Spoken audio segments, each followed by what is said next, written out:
Hello everybody and welcome to part 10 of What If Peter Parker Was in My Hero Academia. It's gonna be the last one for a little bit as I am currently considering breaks and stuff because I have a lot of schoolwork to get done, but you'll have content in the next few weeks even though it's gonna be a bit more sporadic. It'll be the last one of this series for a while. It was already planned to go on break for a bit after part 10. It will return in the future. And this is also going to be the episode that sets up a bit of what's going to happen later. It's kind of a diving off point. It's a divergence point because in MHA, kind of you have to follow this arc and this arc in a way, or at least that's my consideration because of how the school works. And after they get their provisional licenses, they are allowed to do their own thing. So that's where the story differs a bit here. That said, I do hope you guys enjoy this episode. I think it was incredibly fun and went through a rewrite. If you like it, you can always hit that like button. Subscribe if you're new, but why would you be new if you're at part 10? If you're new and you're at part 10, go to part 1 because that's where things start. Yes. And if you want to watch the original, listen to the original version, you can always head to my Discord where it will be found there. I don't know, kind of interesting. It's kind of the same, only here it's a bit more elaborated.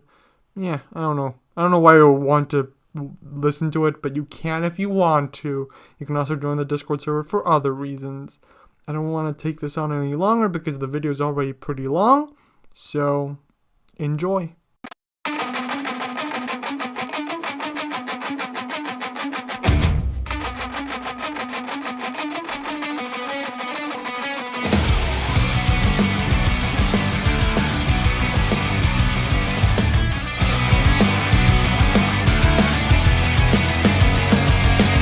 They did it! After a long and hard road, the students of Class 1A, well most of them, got their provisional hero licenses. Exhausted after a stressful day of hard work, the students returned to the Heights Alliance where they just hung out for a while, relaxing. "Are you really going to bed so soon, Peter?" "Ribbit," Tsuyu asked Peter as he tried to go to his room after a while. "No, I just have a couple adjustments to make to my suit," Peter answered. "Had taken a beating and was pretty damaged. It just needs some basic repairs and maybe a bit of reinforcement. It probably couldn't go invisible for more than 5 minutes at this point." "Man, you're always working on that thing," Kaminari commented. He tried recalling a recent moment where Peter wasn't working on tech in some form or another, but he couldn't. "You can adjust whatever needs adjusting later. Hang with us for a little longer," Kitty suggested while unconsciously playing with her hair. Peter listened to the request, sticking around a little longer. Only once everyone else started calling it a night did he do the same. He headed to his room where he started fiddling with his suit's designs. Clayton brought up a big concern. "It's really not good being invisible if I can be heard. It's great for telling jokes, but for stealth that's not too good. I also should look into reinforcing the material. It almost broke today and it didn't get hit that much. It's not good if the suit breaks or malfunctions. Luckily these problems are easy to fix. All I need to do is..." Peter thought to himself before being interrupted by seeing both Bakugo and Midoriya leave the dorms. Where are those two going at this hour?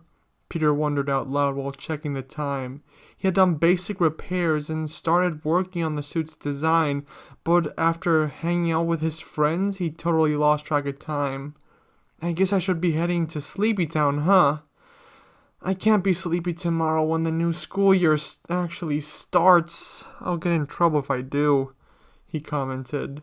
He saved all his projects to his computer and jumped into his bed on his way to Dreamland. The next morning, Peter woke up and left the room. He was on his way to the common area to have some breakfast when he spotted a weird paper hanging on Midoriya's sign. He approached to read it. It said, "Under house arrest." Wonder what those two were up to that landed them in so much trouble, he wondered, going down to the common area to start his morning routine.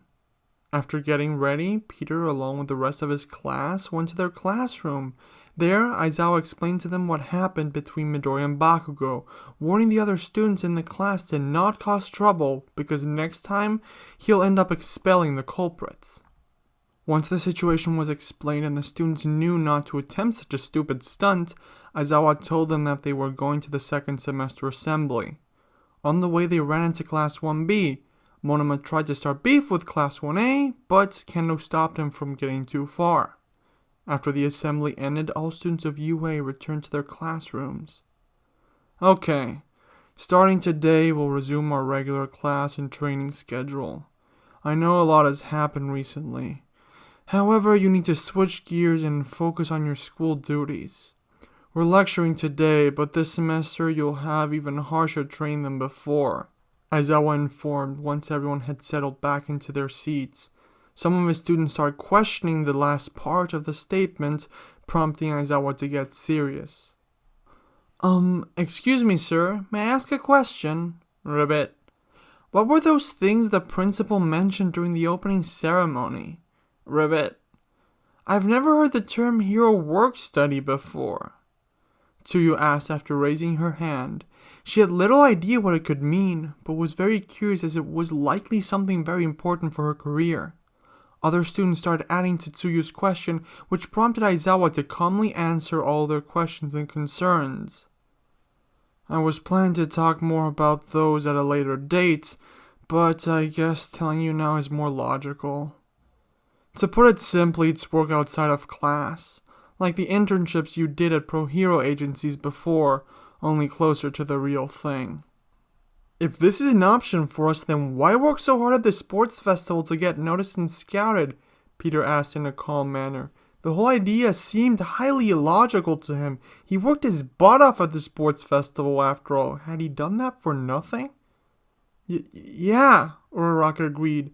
She'd reached the same conclusion and was about to voice her concern, but found that Peter had already concisely addressed the situation.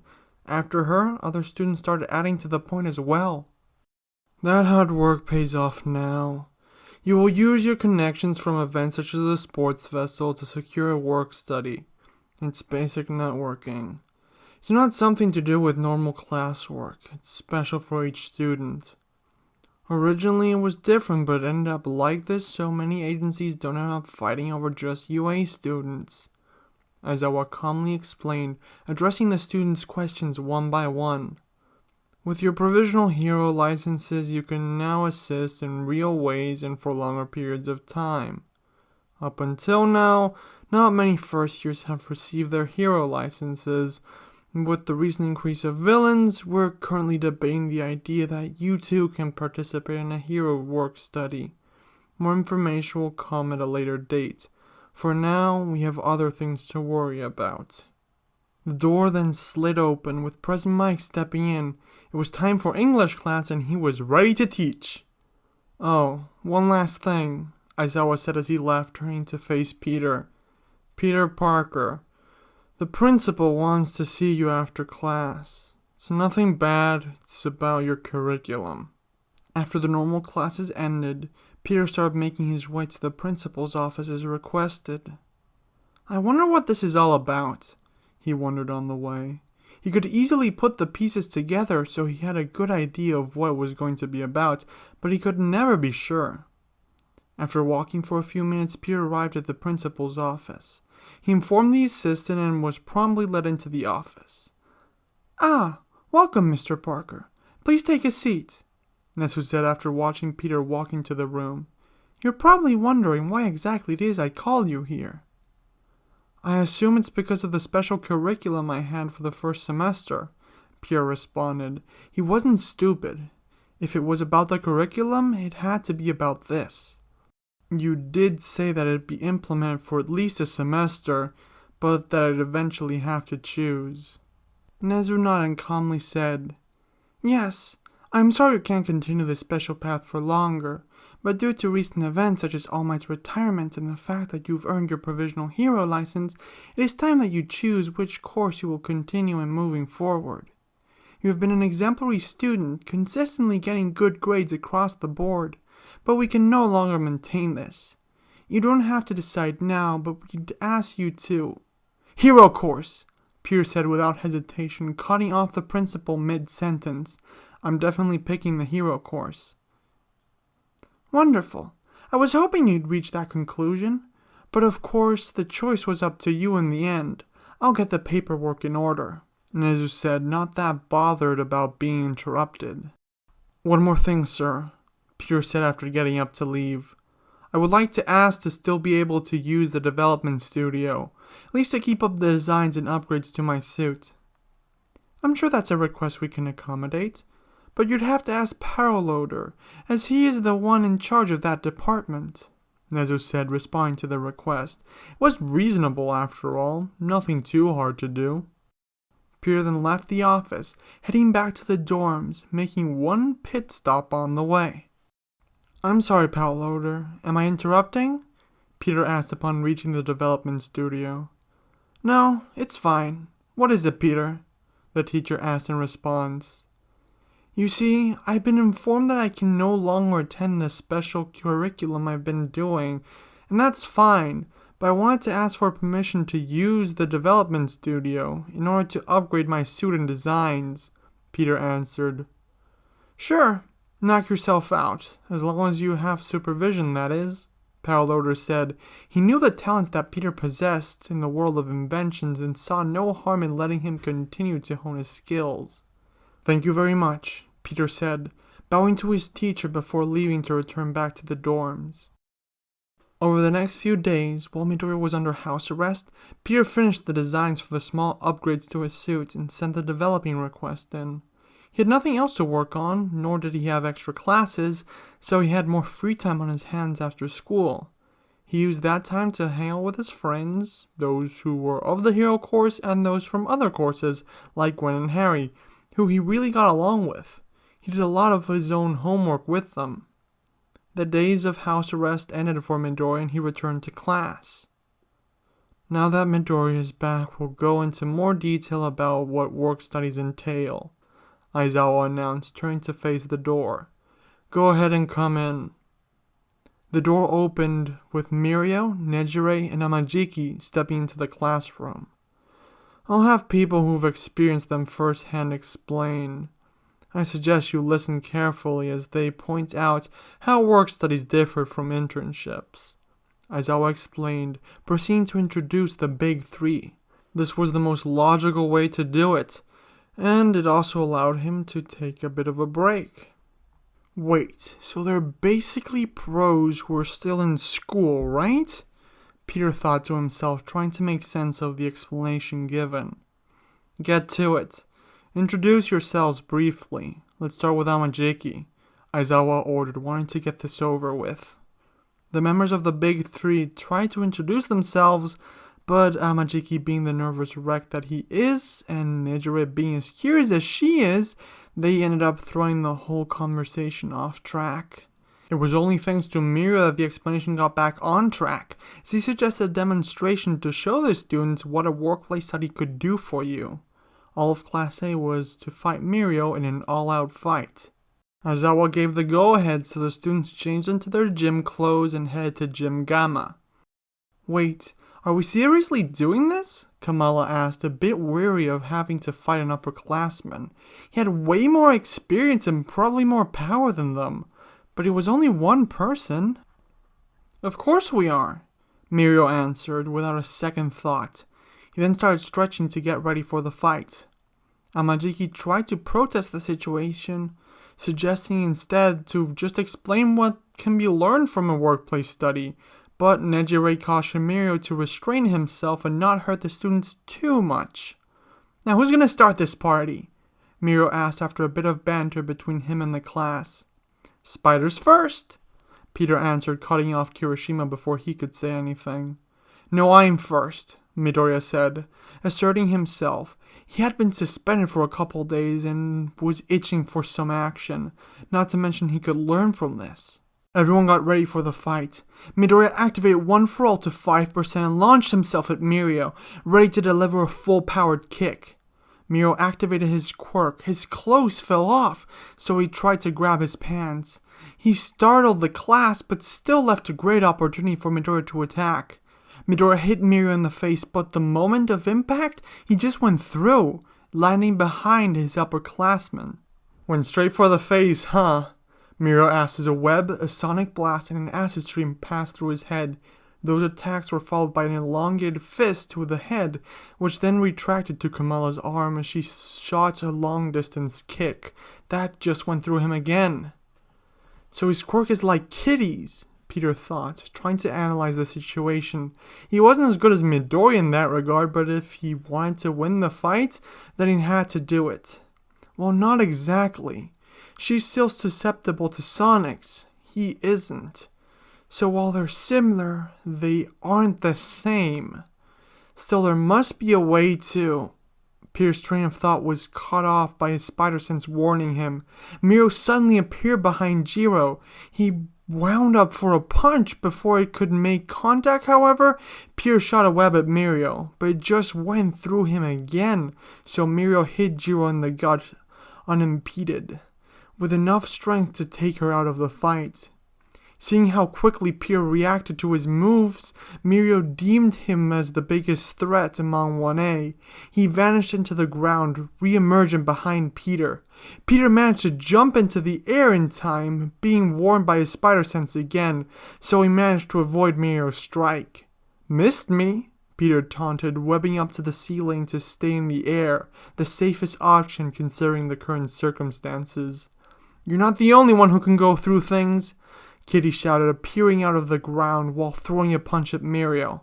"He's gonna go intangible like with the others, so I'll do the same," she thought to herself. She had a theory that if they both were to go intangible, they would touch each other like normal. Kitty's punch hit Mirio in the face, making actual impact. Her theory was correct, but the punch didn't have enough strength behind it, so it didn't hurt Mirio too much. "Interesting. You managed to touch me.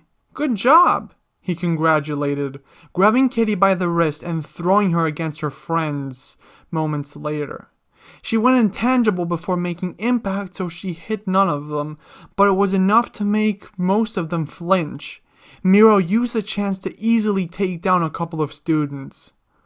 After he took down Yaoyorozu, Laura rushed at Mirio, trying to slash him. She had lost fights before, but she had always managed to make an impact. There was no way she was going to lose to him. The attack just went through Mirio once again. He then counterattacked, hitting her in the gut. Although she had an extreme pain tolerance, it still managed to make her flinch. Mirio noticed how it did very little, so he struck again, this time putting more strength behind the punch. So he ended up taking Laura down rather easily. He focused his attention on the long-range fighters, moving towards them and disabling them rather easily, turning his attention to the short-distance fighters after. Before 5 minutes could go by, everyone was already on the ground. Some students managed to surprise him a great deal, those being Peter, who managed to evade some of his attacks, Midoriya, who managed to predict them, and Kitty, who managed to land a hit. After the fight ended, Mirio explained his quirk to the class. He told them how weak it actually was and explained to them how he honed his skills thanks to experience that he acquired in his work study. The speech he gave ended up inspiring many of the students. After the demonstration ended, the big three left, with Mirio considering the possibility of introducing Midoriya to Sir Night-Eye. A couple days later, after the faculty meeting was held, Aizawa informed his students that they will be allowed to do hero work studies if they so choose, going over what exactly it will mean for them. But because of the opposition of many faculty members to the idea, the students would only be able to do work studies under proven agencies that had a proven track record. A proven track record, huh? So we can only do them with agencies that have already taken people from our school. Peter mumbled, thinking about the situation. He wanted to go with the Avengers, but was unsure if that was a possibility. Later that day, after confirming he could, Peter called Tony Stark to ask for a work study with the Avengers. He dialed the number and hit the call button. The phone rung once, then twice, then 3 times. "Hello, you've reached Tony Stark. What can I do for you, Mr. Parker?" Tony asked upon picking up. "Hi, hello, Mr. Stark. It's me, Peter. I'm calling to ask if I could maybe possibly do my work study with the Avengers, Peter said. For some reason, hearing the man's voice always made him feel nervous. He'd regained his composure over the course of the conversation, but that beginning was always problematic. It kind of made him seem a bit incompetent. Yeah, sorry kid, not an option, Tony responded to the kid's question. The Avengers are an international group of heroes. We're allowed to operate anywhere thanks to my connections, but since we're based out of the US, I don't think it'd be realistic for you to do your hero work studies with us. Well, thanks anyway, Peter said, sounding disappointed. This was his chance to seriously work under his heroes, but sadly it was not meant to be.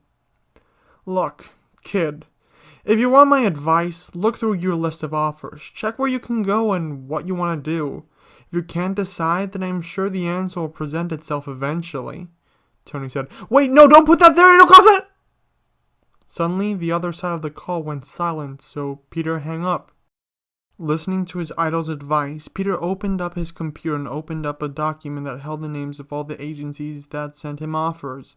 He downloaded a second file from the school's database that held the list of agencies he was allowed to do the work study under. He put both lists into a program to cross-reference the matches.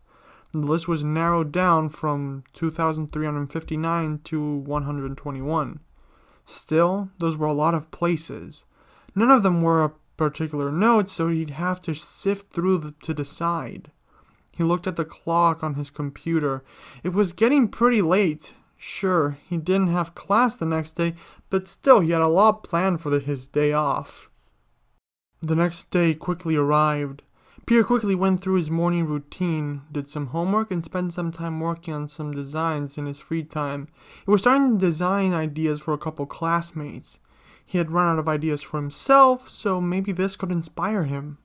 After lunch, he took another look at his list while pacing through the common area. He was trying to decide. He had no idea what agency to go with. Did he want to go to one that specialized in combat or support? A bigger agency or a smaller one? He had no idea. Peter! Hey! Peter! Kamala shouted, snapping him out of thought. He was on the roof. How had he gotten on the roof? Did you start walking on it without realizing it?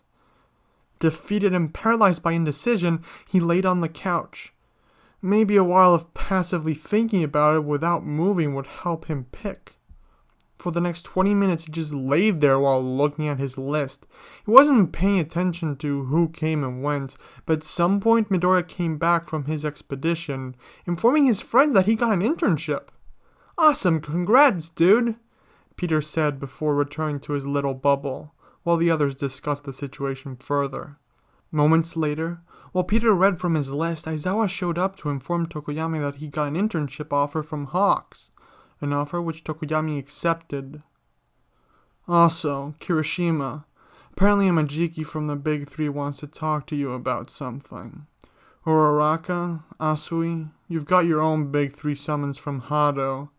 Oh, and Peter, it's not from the Big Three, but 2 second years want to talk to you. Johnny Storm from 2B and Bobby Drake from 2A. You can all track them down sometime tomorrow, whatever.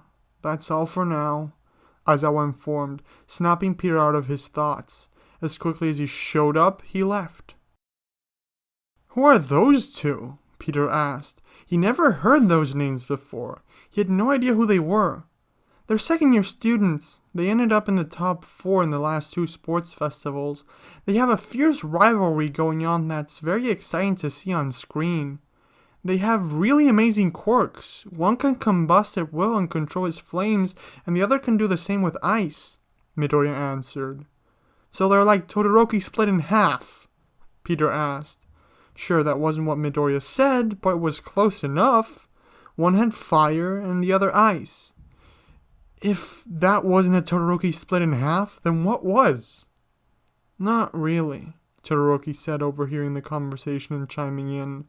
The way their quirks work is very different to my own. I watched them last year. They seem to thrive when their quirks are activated, and their limitations are mostly stamina-based. I have a temperature limitation as well on both ends of the spectrum. True, they don't have the ability to regulate like you do. I guess that means their bodies are able to withstand the extreme temperatures they generate. But why would they want to talk to me? Peter asked. Again, he had no contact with them. How could they know who he even was? Yeah, I wonder what a Majiki wants, Kirishima added. Considering the timing of it, it could be about the work-study program. Ribbit, Tsuyu said, thinking the situation through logically. No way! That'd be too good to be true, right?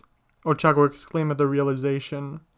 Tsuyu, Uraraka, and Kirishima then left to go meet with Amajiki and Nejire.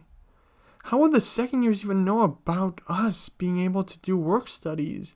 Peter asked, still thinking the situation over. His curiosity was starting to get the better of him, but he knew he had to focus on picking a work study. Who knows? You should probably just go ask them about it, Kamala commented. Yeah, you're probably right, Peter responded, getting up and heading to the second year dorms. He didn't know which one of the dorms to visit, so he ended up deciding to go to the 2A dorms. He rang the doorbell, and 2 seconds later it opened with a boy with silver hair and blue eyes greeting him. Who are you? What do you want? He asked in a rather impatient tone. My name's Peter Parker. I'm a first year. I'm here to see Bobby Drake, Peter answered. The boy at the door vanished for a moment, zooming through the dorms, looking for his classmate. Not here, he told Peter once he checked the building. Do you know where I might find him?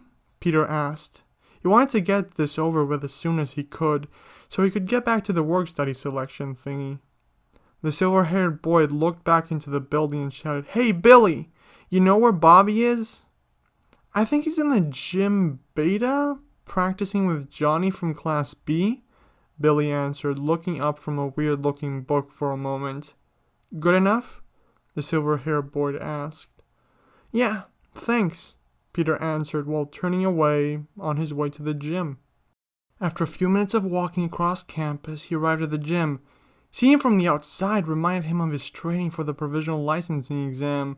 He got close, spotting 2 students who, having finished their training, left the gym.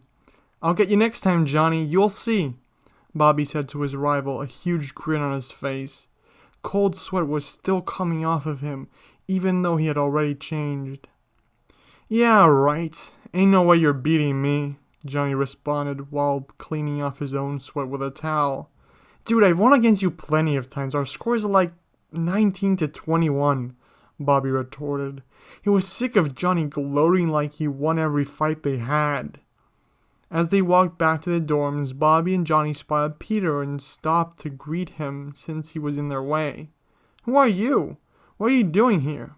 The gym is gonna close soon, otherwise we'd still be using it, Bobby said as he spotted Peter, seeing the boy block his path. You called me, Peter said. They called him. Why didn't they know who he was? This situation seems strange. I'm Peter Parker. You put in a request to talk to me? Oh yeah, we did do that, Johnny said, thinking back to before the training started. But that was like 2 hours ago. We thought you'd come to us during class tomorrow, not today. We didn't even know to call you. Just our mentor wanted to talk to you. Set up a work study for you, all that stuff. You in, Spider-Boy? Bobby asked, trying to convince Peter with minimal work. It was pretty tired. All he wanted to do was get back to the dorms, take a long bath, and go to sleep. Who is your mentor? Peter asked, confused. They gave him little information to work with. How could he know to make up his mind with so little information? Oh, we do our work studies with the White Tiger Agency, Johnny answered, clearing everything up for Peter. Isn't that like the number 6 in the Japanese rankings? Peter asked. He wasn't that well versed in the leaderboard or anything, but he did hear Midoriya talking about it a couple weeks ago. An agency that high up in the charts would probably bring him a lot of experience and learning capabilities. Sure is, Johnny said with a weird smile on his face. It almost seemed like he was trying to gloat about it. He tends to take a bunch of students from UA for work studies, and you apparently got his interest. Want to swing by when we get there tomorrow? Sure, Peter answered. He was going crazy trying to decide, but an offer from such a high-ranking agency would be very beneficial for him. Great, Bobby said, grabbing a piece of paper with his number and handing it to Peter. Send me a message when you finish class tomorrow. We'll let you know where to meet. The next day, after all his classes ended, Peter met up with Johnny and Bobby, who took him to the White Tiger Agency for an interview. Once they arrived at the reception, they dropped him off and went to go change for their patrol. Hey, you must be Peter, the White Tiger, the pro in charge of the agency, said, appearing after a couple minutes of Peter waiting. He was extending his hand to Peter as he greeted him. Yes, I am. It's nice to meet you, Peter said, shaking the hero's hand. The man seemed friendly enough. For some reason, Peter imagined a more intimidating guy. Likewise, I'm Hector, but you might know me as the White Tiger. I manage this agency, the pro said upon looking the new student over. Let's go into my office, shall we? Sure, Peter answered, following the hero through the building. Once they arrived at the office, Peter took a moment to look around. It was neatly decorated and was remarkably organized and zen. There were a couple motivational posters on the walls, but most of it seemed like a fancy business office. There was even a bonsai tree on the hero's desk. So, we're an agency with about 50 sidekicks, a couple different heroes, and 10 different workplace study students, most of them from UA. I usually meet up with the new recruits for the initiation and recruitment process, but after that you'll be placed in one of our groups. The experience you get is real. You'd be on the battlefield with other sidekicks and heroes doing real hero work, so it's not really like the normal internships you're probably used to. We'd be asking you to come work with us every few days. You might miss out on a couple school duties, but the experience you gain can prove invaluable. As for the facilities, we're fully equipped and funded. We have gyms, training areas, anything you might need. How does this sound? Hector asked, after explaining the basics of the agency. It weirded Peter out a bit, too. There had to be some sort of downside, a test or something. It sounds great! Awesome, even. I haven't really been to that many hero agencies, but it looks very state-of-the-art. But I thought you'd be asking me more questions about, how qualified I am for the position, or make me go through some sort of test or trial? Peter said, maybe if he mentioned it, he could get ahead of it? There isn't that much of a need for that. I've seen the sports festival. I know what you're capable of. There's also a reason why I tend to be the one in charge of new recruits. It's kind of related to my quirk. Regardless, if you want the position, it's all yours, Hector explained, offering Peter a calming smile. Something had to be off. Wait, if you had your eye on me since the sports festival, why not send me an offer then?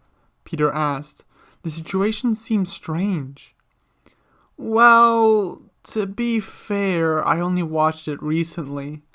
I've been pretty busy with some investigations. I saw it about 2 weeks ago, did some research, found out you got your provisional license, and that UA allowed first years to go on hero work studies, so I thought I'd ask some of my interns to go fetch you.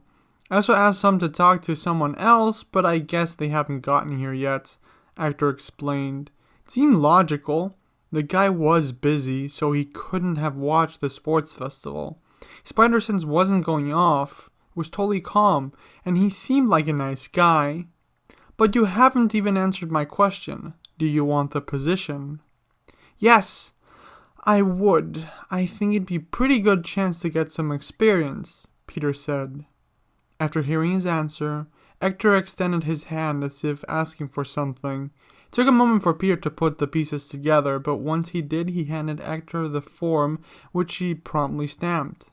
Having his permission slip approved, Peter returned to the dorms, having also been informed by White Tiger that all the information he'll need will be sent to him soon, once all the paperwork is complete.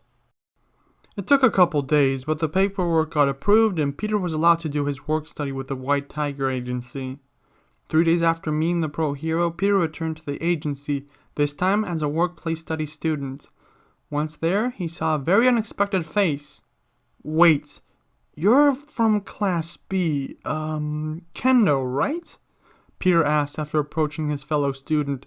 He'd never really talked to her. He'd only heard of her and seen how she kept Monoma in check, but that was the limited interactions he'd had with her. Yeah, although my hero name is Battlefist. You're Parker, right? Liz's friend from Class A, she asked in response. She knew someone who knew him, so she heard a couple stories, but again, never really had the pleasure of meeting him. Please, call me Peter. Although I guess Spiderman would be a better fit since we are in uniform, Peter said. I didn't really expect to see another first-year student here, though. Yeah, same, Kendall responded.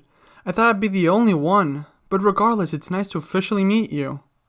Likewise, Peter answered. He wanted to maybe socialize a bit longer, but before he could say anything else, White Tiger walked into the room. Alright everyone, we have 2 new recruits today, so be welcoming to them and show them the ropes, the White Tiger said, directing himself at the room full of a couple heroes and students. There had to be over 15 people there. Battlefist will be going along with Stature, and Spider-Man you're gonna go with Silk. They'll show you guys the ropes, go on patrol, and things like that. The rest, just do what you normally do. Once these 2 are better situated, we'll reorganize the groups a bit. I'll be continuing with the Fisk investigation for now. That's it. Back to work, everyone. Excuse me, sir, Peter said while approaching the number 6 hero before he could leave. Wouldn't it be smart to place the 2 new workplace students that are from the same school together? Well, that was a definite possibility.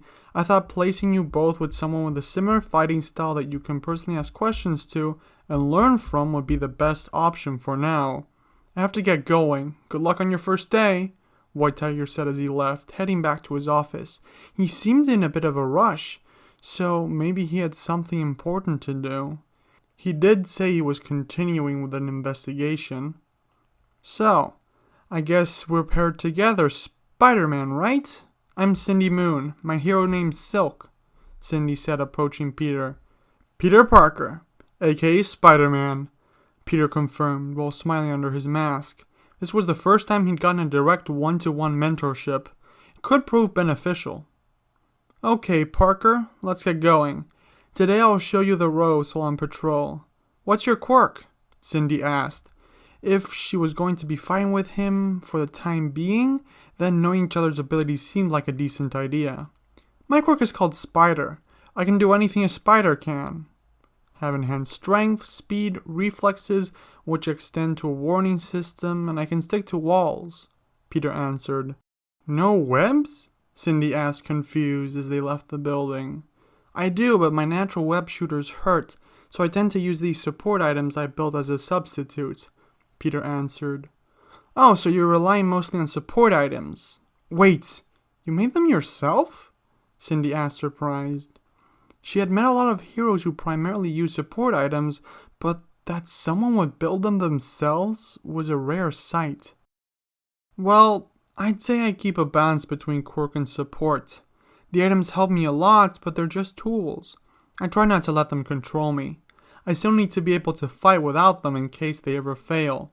And yes, I did design them and work on as many gadgets as I use myself, Peter answered while being pretty proud of himself. What about you? What's your quirk? It's how I chose my hero name. It's called Silk. I can create silk strands from my fingers, shoot them out at different speeds. I use them to move around, swing from building to building, or at a lower rate to stick to walls. I can also produce this silk from other parts of my body, like my feet. Aside from that, I'm also quite agile and strong, Cindy explained. Peter looked interested in the powers. It kinda reminded him of his. It was different, but still similar. You know, if you'd rather do patrol swinging around, I'd be up for that, Peter said, smiling to himself, since no one else could see from behind the mask. Sure you can keep up? Cindy asked. I'm pretty fast. I'll manage, Peter answered. Cindy jumped into the air and shot a strand with her quirk. She easily started moving around with Peter following close behind. The pair swung around the vicinity for a couple of minutes. They ran across a burglary taking place but quickly stopped it, capturing the small-time crooks. After they were defeated, they waited for the police to arrive and handed them in. They continued their patrol from the skies, swinging around freely. It was a sensation that Peter loved, and up until this moment, didn't get to enjoy that much. During this time, they stopped a couple small-time crimes, an ATM robbery, a convenience store theft, and even someone trying to steal a bike. Well, that was an eventful day, Silk commented while putting her hand to her stomach. Really builds up an appetite. We still have a couple hours left on patrol. You want to go get something to eat? There's this great hot dog stand a couple blocks that way. This was eventful? Don't you usually do more stuff, like fighting more bad guys? As for the food, I'm up for it. I tend to eat a lot, enhance metabolism and all. Peter asked as they started to move to the nearby hot dog stand, a rare sight in the country they were in, but a welcome one for Peter. Not really. This area has always been peaceful. Only in the last few months or so have crime started escalating, although not that much big stuff tends to happen here anyway, Silk answered. They bought their hot dogs at the stand and swung to a nearby building to eat them while overlooking the city. If anything happened, they would be right on top of the crime and would swoop in. While eating, the two talked a bit, getting to know each other. Peter would occasionally ask a couple questions about hero work and the agency, which Cindy answered as best she could. Alright, you're done eating, right? Time to get back to it, Cindy said, getting back up and stretching. Hearing that, Peter grabbed his mask and put it back on. He got up, ready to go back on patrol. Before they could head out, the two heroes heard a strange noise behind them, which caused them to turn around. They turned to see a web-like pattern manifesting out of seemingly nowhere. Is this one of your gadgets malfunctioning? Cindy asked.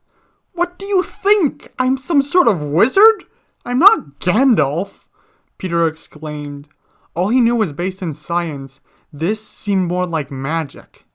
The pattern developed and eventually was bigger than both of them. A few seconds later, a full portal had developed, and Miles Morales, along with Ultimate Spider-Man from the TV show, the Spider Buggy, and even a Cowboy Spider-Man among others, came out of the portal. What the heck is this? Peter exclaimed, both surprised to see other spiders and confused as to the situation. Cindy, on the other hand, was in full shock. She was staring at the portal without knowing what to say. After a couple of moments of staring, something came out of her mouth. What the fuck? And that's the end of the video. Very long video. 40 minutes of just the video, not including intro and outro. Man, that was a long time. It took me 2 days to record. Like, I had to do 3 different sessions. It's taken me longer than ever before. Anyway, hope you guys enjoyed it. If you did, please like, because this is the last one for a while, which is why I left it at a cliffhanger with the Spider-Verse stuff, which is where it's going to pick up. I also started introducing new characters here because we're finally past the point of I can now do whatever I want. Like, I'm not bound by the MHA arcs that much anymore, because while, like, when people are doing the overhaul arc, Midoriya and Cindy can be doing the whatever other arc they do that I want to set up. While Midoriya's will have some connection because a couple things are different with the Shie Hazaikai, the plans of the Master Planner still need to be revealed, and his plans ran a bit opposite to Shiggy's. So, yes, this is where the kind of diverges a bit from the original What If Spider-Man Was an MHA. Do hope you like the video and like the little fact that's on screen. I want to bring these things into the actual stories I make, but I have no idea how to make these, like what to make these about for most of the stuff. But for Spidey and MHA, for this one, I had ideas for like 5. For Midoriya was the shield hero, 0 ideas. For Midoriya Omnitrix, 0 ideas. For this series in particular, 5 different ideas for facts, and I chose Bobby Drake's. I was thinking of doing one for the Human Torch too. They only appear in a small cameo, as well as Speed and Wiccan, but Johnny and Bobby are going to have a bigger involvement in the made-up arc, the internship arc I have.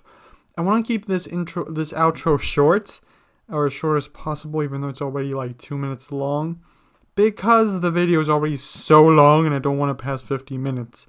Still, hope you enjoyed. If you did, like. If you are new, subscribe, and check out my Discord, where you can also find a prototype audio for this series. All that said, see you next time, everyone. Bye!